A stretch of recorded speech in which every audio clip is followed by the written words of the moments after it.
autobiography. It's called In My Way. In My Own Way. In My Own Way, and own. You know, Alan, I was thinking, before I let you loose and you go off talking, as you will, in a very marvelous way, we hear you do onion chant. This is a recording some years ago that I have, you and your friends in a spontaneous happening. And the question I must ask as we hear this is, how did a good English boy come to do this we're about to hear? Be natural. The onion chant, the voice of you, it almost sounds Arabic. It could be Hebraic, Buddhist, perhaps, I don't know. But here are you at the very beginning, this recording made some time ago, Alan Watts, from middle-class English town, Chislehurst, some miles out of London, and you talk about trying to find out who you are. Basically, is what it's about, a search, discover who you are. Yes.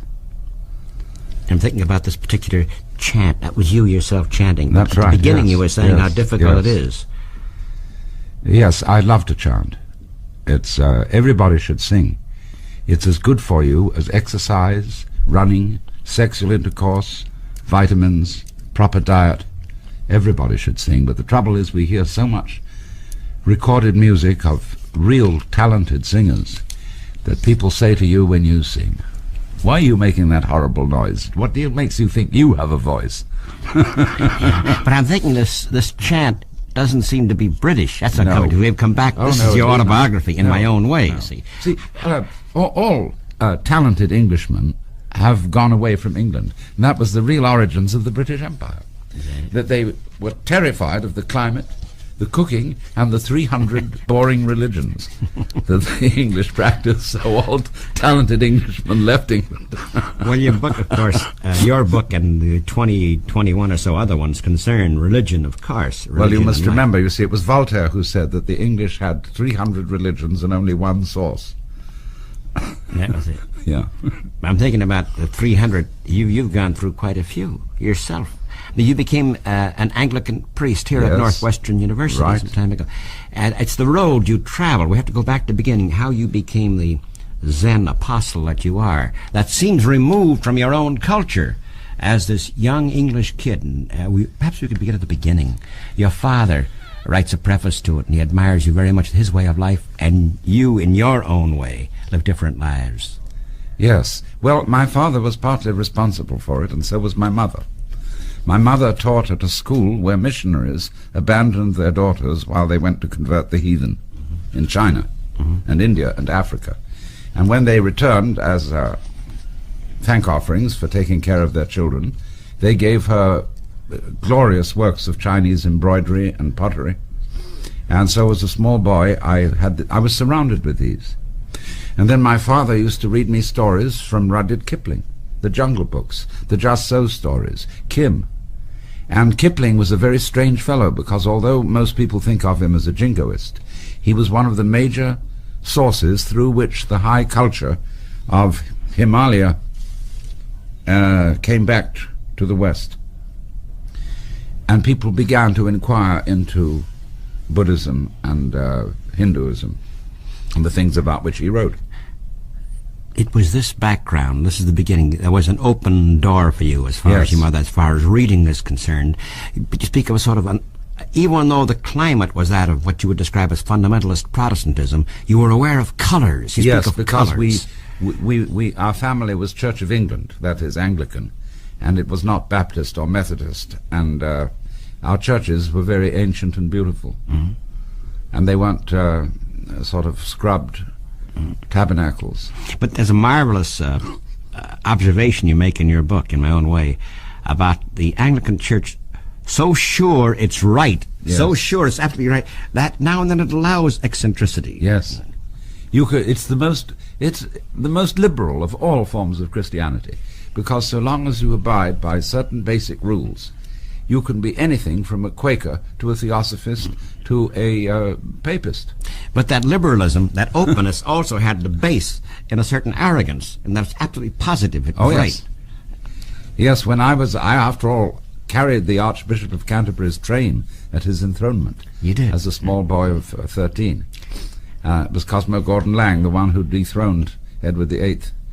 And I was in the very heart of the Church of England and brought up there, and I declared myself to be a Buddhist at the age of 15. But all they reacted was, Anna's jolly what, the man's a Buddhist. The question is, now the question can come to Alan Watts and his curiosity.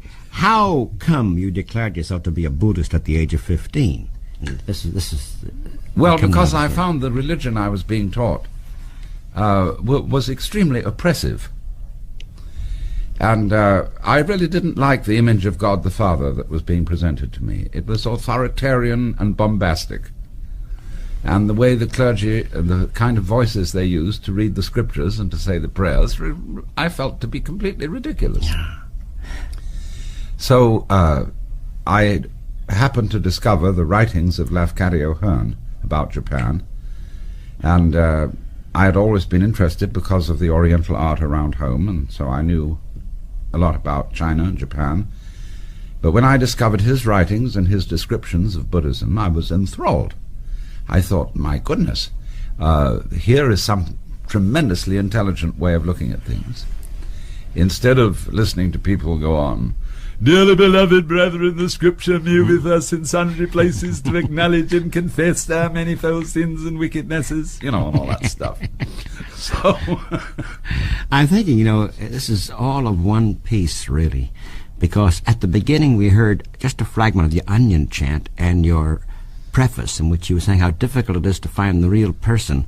In your autobiography, in this book, In My Own Way, that I'm delighted to see Pantheon, a very perceptive house, is publishing, that Chislehurst is the town you remember, and the people in it you remember with a great deal of fondness, and they wanted to be connected with nature. This is interesting. You found, I noticed I made a note here, people and nature.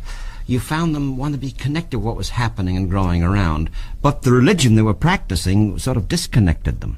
Yes. I always felt that the religion they were practicing was disconnected with the natural universe in which we lived, as if no one would attribute a composition by Bach to the Beatles or Shostakovich. Different styles. Mm-hmm. And I felt that the style of whoever it was that was being worshipped in church was completely different from the style of whoever it was that had caused the birds, the bees, and the flowers. Yeah. Also, you see, you speak of rituals. I suppose someone said ritual is the opposite of true religion. The rituals of ablutions, the rituals of going to the toilet, the rituals of prayers and hymns, it's quite the rituals of furniture, too, and the non-total use. I suppose you dwell on that, because this concerns your boyhood in this town. Yes, I like ritual, but it's style. And as Proudhon, I think it was, said, "Le style, c'est l'homme." The style is the man. And I don't do rituals or have anything to do with them because of the belief that they will work magic for me, but just for their elegance, like one would sing or dance. Ritual is a form of dancing. And Americans, I discovered when I first came to this country, seemed to have abandoned ritual. When I first came here, I used to dress very correctly. I wore a black Homburg hat, carried a neatly rolled umbrella or a cane, and gloves. And the immigration officer at Montreal, where I came through to the United States, he said, "What do you carry a cane for? You sick?" I said, "No, I carry it for swank." And he said, "Ah." He was really a very nice fellow. But I found as I came, I thought that Americans were very natural, whereas the British were very affected. Mm-hmm. But then I discovered that American naturalism was an affectation. That's an affectation, too. Yeah, and it's a ritual. So we can't avoid rituals. You can't avoid it, no. But the question is, I'm thinking about the early days you're talking about, how you were told you must do this or you must do that. Something that R.D. Laing, whom we both admire, opposes so much. The must do something. And therefore the chance of the person to be natural becomes unnatural as a result. Yes, because that is what we all put over on our children, whether we be Europeans or Americans, is you are required to do that, which will be acceptable only if you do it voluntarily. Yeah. And that's a double bind. Yeah. It's like saying you must love me. And so if I say to my wife, darling, do you really love me? And she says, well, I'm trying my best to do so. It's obviously not the answer that I want. This thing that, of course, Knots is about, R.D. Lang and yes, all his approaches. Knots, yes. We come to you, but we come to the double aspect. The name Alan itself, Alan Watts, and you go into the source of things. That's a double meaning, Alan, doesn't it? Yes. It means in Celtic harmony, and in Anglo-Saxon it means a hound. So we have in man, then, and in you, using, yes, if we could use this phenomenon, Alan Watts as our metaphor, in you are both. Yes, because it's always been my feeling for life that a human being is a coincidence of opposites. I am, on the one hand, extremely interested in religion and the mystical, because ever since I can remember, I found the universe absolutely amazing. The fact that I existed at all seemed astonishing. But at the same time, I feel that a person who has these interests should also be sensuous, and that religion has no business excluding the sensuous aspect of our lives, in being so uptight about sex, for example, and down on it. So I regard my own life as a kind of, I have a foot in both worlds. I have a foot in the sky, as it were, and a foot very much on the earth. You speak of this very point, the foot both places, the two aspects of man. If you repress one, by the very nature you must pervert man. Yes. I think you mentioned the wondrousness, the astonishment that you look for. On page 184 of In My Own Way, you speak of God. Perhaps you should read it, this last paragraph. It's about the approach to God, how people approach God one way, others another way. Well, I say the word God is more of an exclamation than a proper name. It expresses astonishment, reverence, and even love for our reality.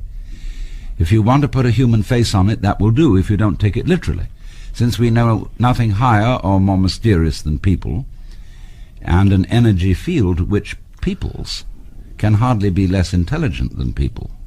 Certainly, events happen in the field, that is in the universe, which seem absolutely horrible, but faith is the gamble that there is some way of understanding or at least accepting them, and I do not see what other attitude a sane person can take.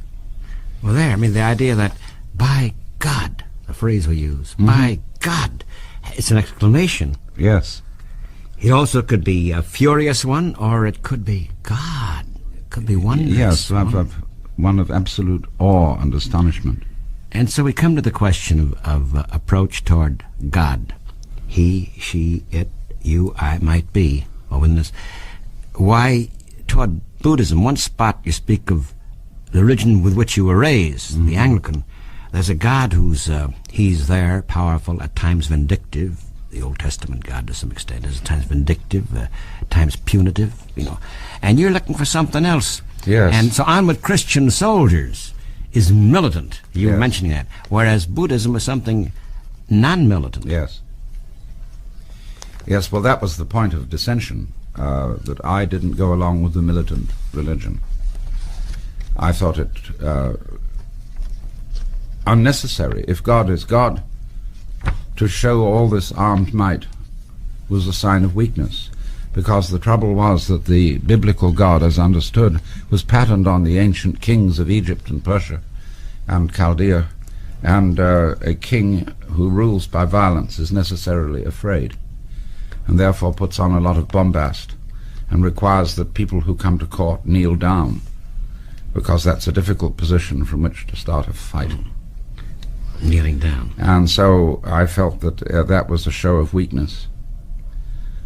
And furthermore, that a God made in that image was even more idolatrous than a God fashioned in wood or stone or brass, because the most dangerous idols are not made of material, but are made of imagination or conceptual thinking. So Buddhism, although I'm not a missionary for Buddhism, this must be understood. I don't give myself today any religious label, Oh, this is funny. You know, when you get a form to fill out, and it says name, address, age, sex, and some people write yes under sex. So in the same way, if I had a entry to fill in religion, I just write yes. Because I'm tremendously interested in religion, but at the same time, I don't think partisanship in religion is intellectually respectable. Now, you see, Buddhism is sometimes called atheism, but that's incorrect. It's not that Buddhists believe that there is no God. They don't believe in any particular conception of God, any particular idea, because they feel that's like trying to grasp water in your fingers or to catch space in a net. You can't do it. Or another analogy would be it's like trying to bite your own teeth. Because you are it. We have a philosophy which we've inherited from most of the Western tradition, that we as people are not really related to the universe. We say, I came into this world. Now, we did nothing of the kind. We came out of this world in just the same way as, say, a baby comes out of a womb or an apple comes out of a tree. And the apple, therefore, shows something about the nature of the tree. And so the human being likewise shows something about the nature of the universe. The universe is doing us.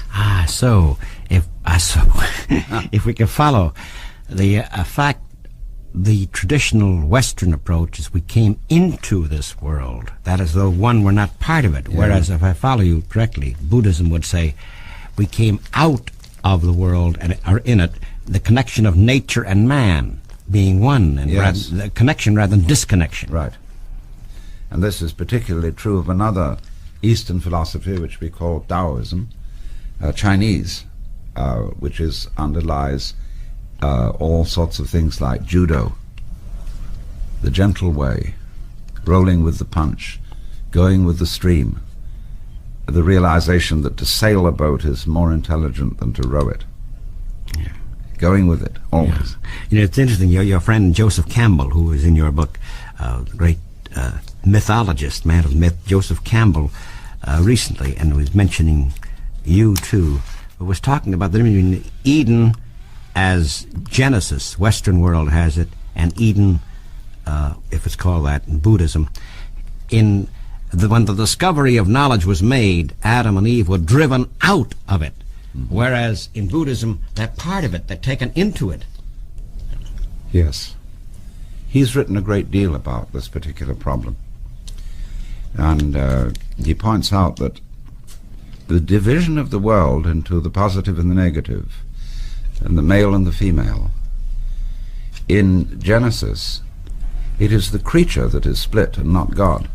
Whereas in the tradition of the Hindus, God splits and becomes all this. That's very funny. God splits. We use a slang word too. Splits. He takes off too. Yeah, sure. Yeah. He says to himself, man, get lost. What would you do if you were God? You know, if you knew everything, all possible futures, all possible pasts, and you were absolutely in control, you would find it very boring.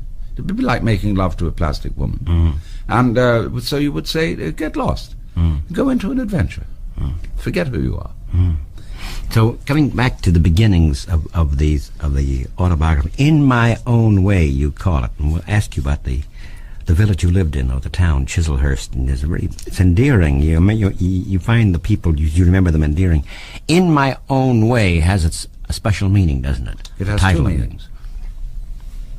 It is, of course, to do something according to the way you like to do it.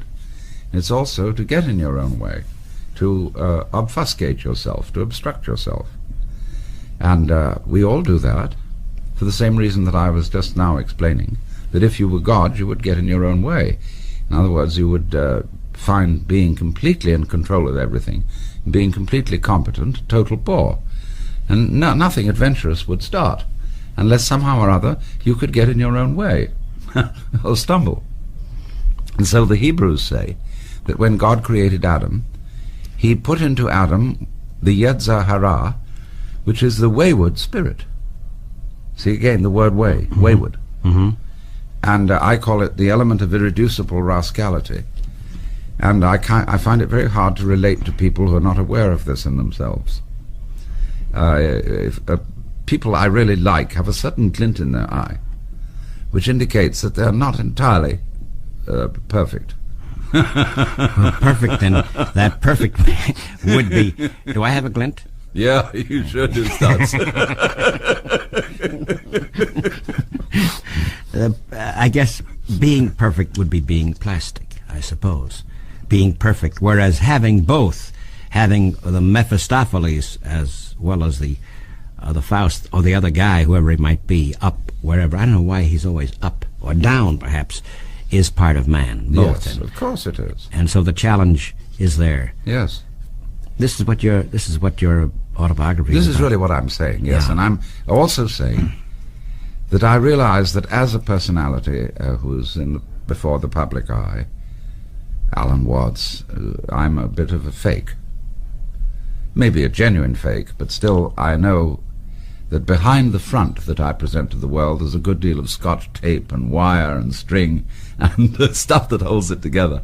And I say to the reader, and I say this to give you courage to go on with your show, because you know very well that you've got a lot of wire and stuff holding it, holding the scene together, and that you're not entirely what you look like on the outside.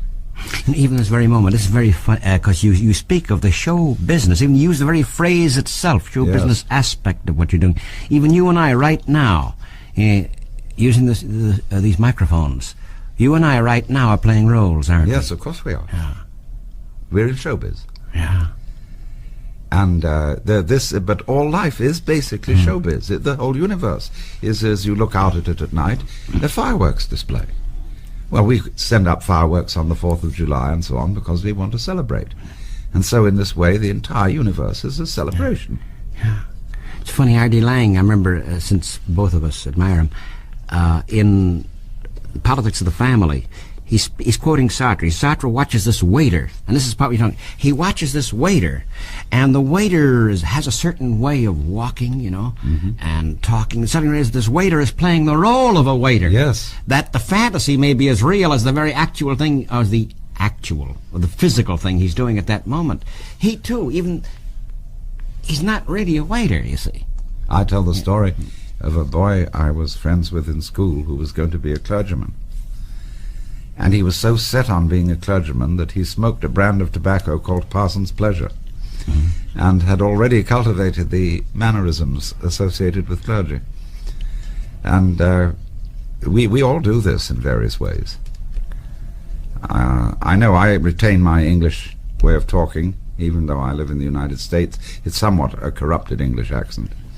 But I find that it's of enormous advantage to me to do so. Very funny you say this. Often you find someone from the South maintaining a deep South, woman or man. Deep South is, oh, that's charming. They say whatever they think what they're, and it's an act. Now, by this time, even the great black work singer Leadbelly, Richard Dyer Bennett is a marvelous friend of Leadbelly. Says, why do you retain... By this time, Leadbelly lived in New York long enough. Had been in North, but he still kept a deep South, seemingly illiterate accent. Leadbelly had gone beyond it. But he in his own mind, not consciously, but he maintained it, you see. Because it gave him that exotic quality in this other land, you see. And so a Southern belle in Chicago, she almost refuses to lose that Southern accent. Sure. So you're talking about your British accent now. I feel the same way about Oriental people and Europeans. When they speak English with an accent, it has a tremendous charm. And I never correct them, unless they make a mistake that is outrageously misleading. But they should always retain the accent. And English spoken with an accent. After all, everybody speaks English. Yeah, but why should they always... here's the question. Why should someone retain an accent that will become unnatural for him to retain if by a certain time he has lost it? Not to lose the roots, to get this from the roots he came from, but isn't the maintaining of something deliberately? That gets us down to what we mean by natural. And that's a very complicated philosophical question. I have given up trying to be natural because I really don't know what it would be. I live in America. To be natural here, what? Should I speak like a Hopi? Or what? Or like Middle West? Or like I came from Boston? Or like Los Angeles? Say Los Angeles? and so on. I don't know. Yeah, so we come to a big question of who decides? Who decides what is natural? It's Lang's question again. Who is the psychiatrist? Who decides this man is a schizophrenic? Exactly. In a society at that moment, I suppose to shout and holler at this moment might be very healthy rather than the silence, if the society itself might be somewhat mad in nature. Well, of course, I take the premise that everything is natural, although that really doesn't mean or say very much, because if you say anything about everything, then people wonder what you were saying. This is the deepest problem of philosophy, because to say the whole universe is the expression of God is perfectly meaningless from a logical point of view. So we're really talking about step by step, aren't we? We're talking about not to be a specialist, I like the word generalist, been used an awful lot, to have an idea of, or try to have an idea of what it's all about, but we have to talk then about specific moments and issues, don't we? Yes. Right. Rather than... Yes, because all words are like boxes. Where you say, are you male or female? Are you a Democrat or a Republican? Are you a tinker, tailor, soldier, sailor, rich man, poor man, beggar man, thief? Into what class do you go, you see? All words classify. But we know, although we can't really say, that there's underneath all classes something which we call existence. And we only understand existence by contrast with not existence, so that we can see intuitively that both existence and not existence are the positive and negative poles of something we can't think about at all, because it is us, and we can't bite our own teeth, and so we cannot conceive what we basically are. But some people have got onto it, that there is that, and therefore they're not afraid of death, because they know that's just the negative pole in now you see it, now you don't. Is you is, or is you ain't? Well, you have to be ain't to be is. You wouldn't know that you were alive unless you'd once been dead. Well, we can come. We can also come to something else. Isn't there a certain kind of death while still breathing? We come to that. Oh, too. that's another use of the word, right? Yeah. Let's take a slight pause for a moment. Alan Watts is my guest, and his newest work is a very joyous, very juicy autobiography, because it's about himself and about the world as he sees it. Pantheon of the Publishers will return in a moment.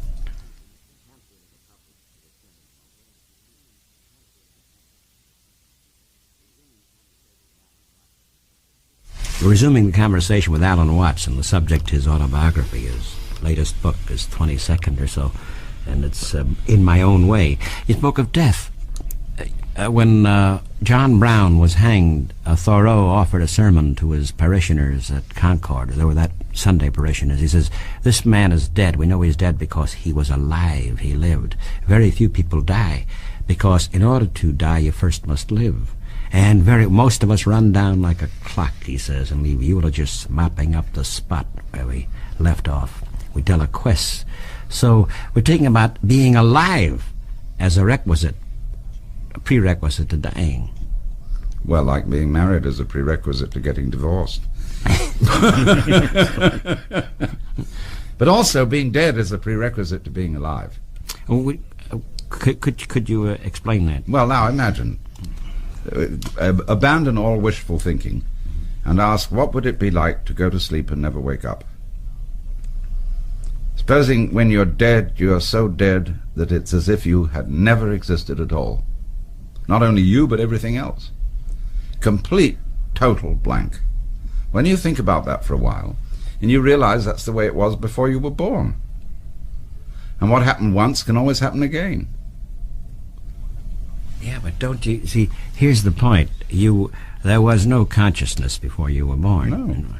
But isn't the very consciousness itself and being there, I hate to use that word looking for a meaning, but when one is alive, as you and I at this moment apparently are, I say apparently are, how's that go again, that question about the man dreaming was a butterfly, or is he a butterfly? Oh, this was the dreaming Chinese philosopher Zhuangzi, who dreamt he was a butterfly.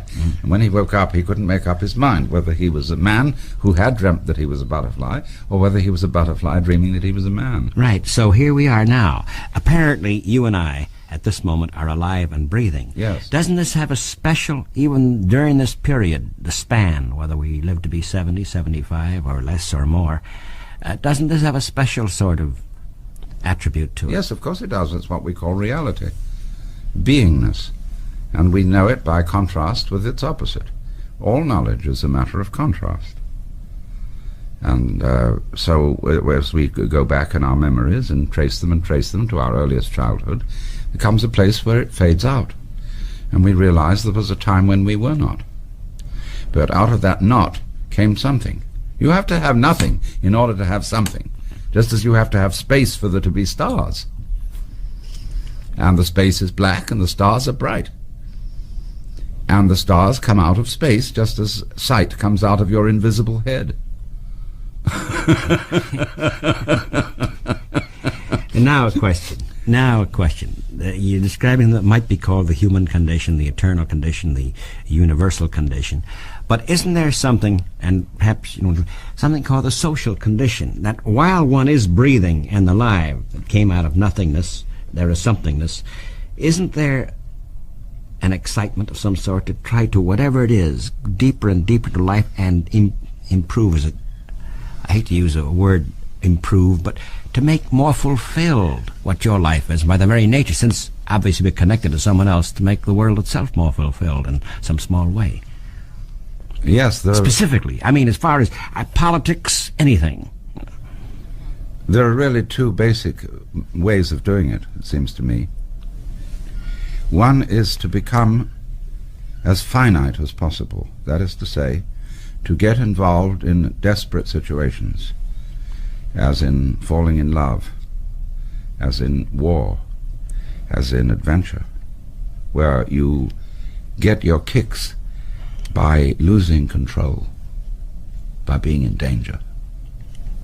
And being in love is being in great danger. Yeah, but you see, that's one way. Yeah. Now the other way is waking up to discover that you're not in danger at all, that you substantially are the eternal source of the universe, and that you will go through all sorts of transformations, but there's nothing to worry about. And therefore, in this way of understanding, you're able to live life with a certain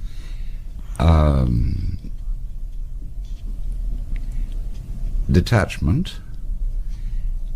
You're able more to play it as a game than to live it as something serious. So you don't take yourself seriously. G.K. Chesterton made the remark that the angels fly because they take themselves lightly. And I always loved that remark. Yeah, maybe angels may fly because they take themselves lightly, but we are not angels. No, we are not exactly angels, but no, indeed we're not. Because we are both, aren't we? We're both angel, both devil and angel. Yes, so we come back angel. to the question of detachment. How can one be detached? Shouldn't be a combination of detachment and passion both? You can.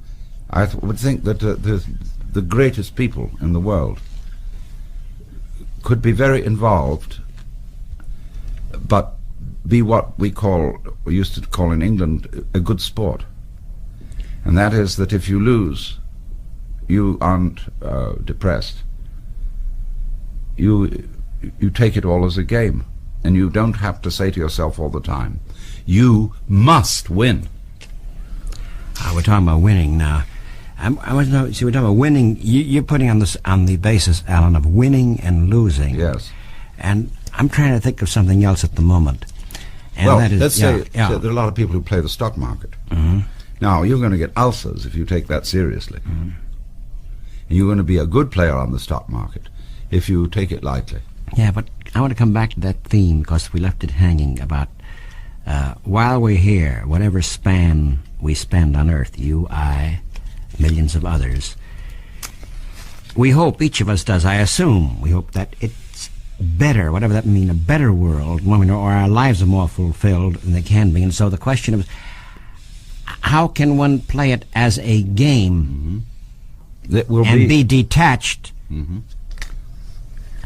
without in any way becoming passionate about something, becoming involved about something, whether we think it's injustice or rightly or wrongly, fighting for something, And that's not just winning or losing. We're talking about, I don't mean a mean competitive spirit. I mean the nature that we're connected one way or another to the other person. Well, I'm inclined to feel that most of the troubles that go on in the world are created by people who take life seriously. And therefore they can't forgive. They must have what they desire. They regard it with excessive urgency. And if they didn't take it so seriously, they wouldn't make so much trouble. As we have the proverb, the road to hell is paved with good intentions. Do you think Mahatma Gandhi took life seriously? Yes, much too seriously. I regard him as a violent man. And he created a new nation, which we could have well done without. Nations being divisive. If he had done something to bring the whole world together as one people and not create a separate nation, I would regard him more favorably. What was that nation before Mahatma Gandhi came along? Well, it was a subject nation of the British. And the British were guilty about it. Should they or shouldn't they? Well, they felt a little bit guilty. Well, should they or very shouldn't well they? They had exploited the Indians. And I don't think that certain other nations would have felt so guilty. And so Gandhi was able to get away with it because of the British guilty conscience. You think they should not have felt guilty? I think that let's ask another question. Oh no, I'm asking you about Mahatma Gandhi. No. We come back to the question of. No, I think the British undoubtedly were guilty for exploiting India, and but they, at the same time, when they began to realize what they were doing, they did a great deal of good for India. Although they infected India with Puritanism.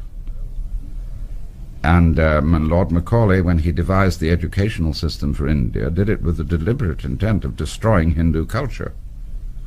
And he really was terrible. He was a very, very bigoted fellow. I want to return to Mahatma Gandhi. I know that Eric Erickson writes, others, and he himself in his works, Romain Rolland, that at the beginning he was a great deal of violence and sensuousness, which he repressed perhaps, but the non-violent movement that he instituted, you think has been for evil rather than good? Gandhi's idea of non-violence. I don't think it was true non-violence. Gandhi was a stern moralist. He was against sex. He was a Puritan. He was a disguised Christian. He wasn't a true Hindu. I'm going to come back. So I'm thinking now about what about the nonviolent movement itself? Then we have to come to that. Gandhi, because you speak of Buddhism, the nonviolent aspects early in your book, in your biography, as against the onward Christian soldiers, a militant approach. Yes, right. So don't we come back to, didn't Buddha take life seriously? He took it lightly. He certainly didn't take it seriously. He took it. I would make a distinction between being sincere and being serious. If a girl says to me, "I love you," I don't say to her, "Are you serious or are you just playing with me?" because I hope she isn't serious and that she will play with me. I say to her, "Are you sincere or are you just toying with me?"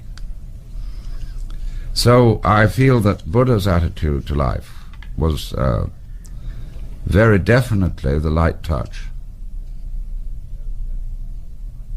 And getting people liberated from feeling that one absolutely must survive. When you feel that, you see, survival is a drag. You have to go on. Confucius put it beautifully. He said, "A man who understands the nature of life in the morning can die with content in the evening, because he's liberated from feeling that he absolutely must go on." And when you don't feel like that, you have more energy. In contrast, say, to Samuel Beckett's people. Yes. Who feel, who are waiting for Godot, or who are part of Endgame. Yes. Life is a chore. Yes. But you go on. You're saying that in the Beckett people, and it seems the world is somewhat Beckett-esque at the moment. Yes. You know. There's something missing.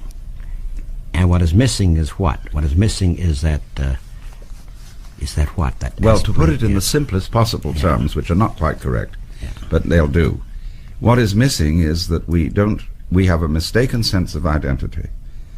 We don't realize that each one of us is really the whole eternal universe, expressing itself in a particular way.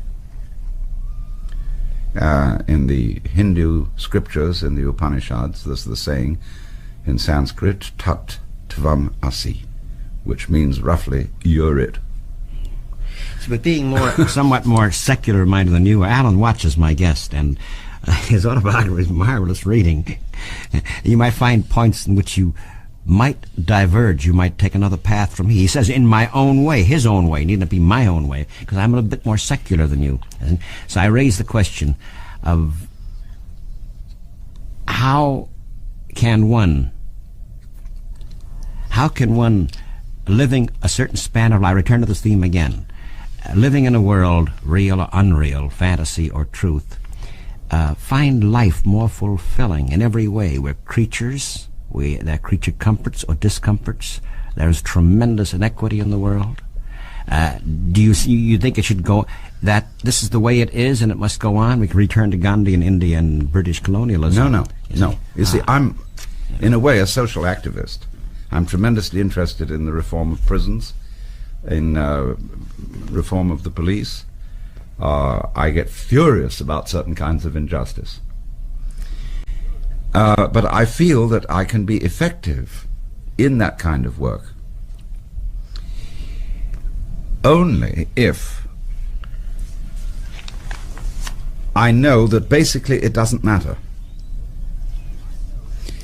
If I get involved in a cause where I feel that it absolutely has to succeed and that I would almost commit suicide if it didn't, then I feel I can't work effectively for it.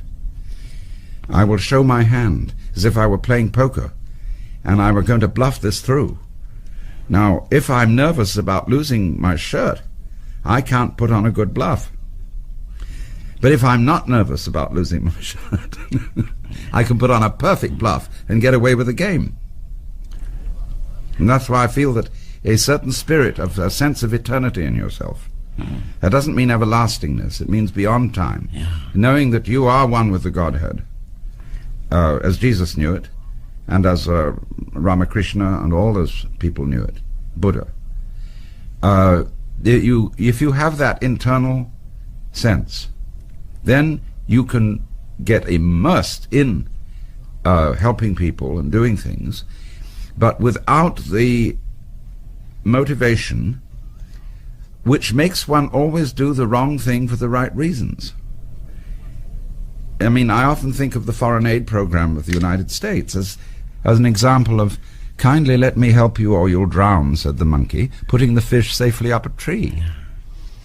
And all this war that we're waging in Vietnam is absurd. I mean, if we were in that war in order to possess the territory and carry off the women, it would have some sense to it, because then we'd be sure that neither the territory nor the women were destroyed. But we are waging it for purely abstract reasons, which show how little we live up to our claim to being materialists. I don't know if they're abstract reasons. We consider the people abstract. It's true that the intellectuals and but they're ideological think reasons. of it in abstractions, which is the horrendous aspect. So the abstraction you find the horrendous thing. Yes, because you can't have a fight about abstractions, because it means that one side is good and the other side is evil, and therefore there can never be a gentleman's agreement. So when we fight between ideologies, as between capitalism and communism, or between religion and paganism. But Alan, we can't get away from the thing that, you see, if one is not afraid of losing one's shirt, when someone does not have a shirt to lose, it becomes a wholly different game, if I use the phrase. And so we come back to Asiatic countries, African countries, all the internal indigenous horrors may be there. At the same time, something is happening. A gentleman's agreement is rather difficult at times when the belly is empty. And therefore, if changes are occurring, to stop those changes is unnatural. It would cost us less to fill all their bellies than to fight the war. What we've spent on war collectively since 1914 would have all that wealth and energy would have fed the whole world, and everybody would have been comfortable. This is by way of going round and about your autobiography. All this is in it in one way or another. You speak of your own university, how the various people you met influenced on your life. In the very beginning you were influenced, the beginning of your mother and father. Then you speak of the various people you met. And you have some very funny stories about Aldous Huxley and others. And, yes. Well, Huxley has the glint, doesn't he? Yes, very much so. He was an extremely civilized man. And he had a beautiful voice. He used to say, it's most extraordinary to consider fashions in medicine. Do you realize that fashions in medicine are just as much as in clothes? Why, not so long ago, it was fashionable to have one's whole large intestine removed. The only trouble was with the operation, it was immensely expensive, that people had to go to the toilet like birds. And now this operation has been entirely abandoned, and nobody has heard of it anymore. I'm imitating his voice, because this is the way he talks. And so when he talks, whether it could be at lunch, anywhere, there's an immediate, now we come to something, don't we? Yep. There's immediate listening by nearby tables, not knowing who he is, but there's somebody unique. Somebody unique. And I remember in a restaurant in San Francisco, where he was holding forth on new methods of advertising on television, which was subliminal, so that you didn't notice the advertising was going on. And he described the potentials of this for political horrors. And absolutely, the whole restaurant fell silent listening to his conversation. So it doesn't, sometimes, we're not talking about precisely what he said, but the very fact someone very alive was there. Right. And I suppose people are seeking this, aren't they? Oh, yes. The sense of life. Sure. That you, Alan Watts, have, though I disagree with a number of things very much. We come back to sense of life, don't we? Yes. And this is what In My Own Way is about. You met Krishnamurti, huh? Oh, yes. I know him quite well. Now, I'm thinking about, I was young, you were young too, when I first heard of Annie Besant. Yes. Well, see, I suppose we have to ask a question. Here's Annie Besant of the Western world. What made someone like her seek out Krishnamurti? Well, she was thrilled with her discovery of Indian religion, and with the idea that there are divine people living and moving among us, masters, as she called them. And this is, I mean, a matter of course to Hindus, that there are people who are awakened, who are Christs, even from birth. And this fascinated her very much. And she wanted close association with one of these. And she looked around and she found this obviously incredible boy, and made out that he was the new Messiah. But the funny thing about Krishnaji is he did just what a real Messiah would do, and that is he renounced the office. And therefore everybody said, well, sure, he must be it, because he behaved accordingly.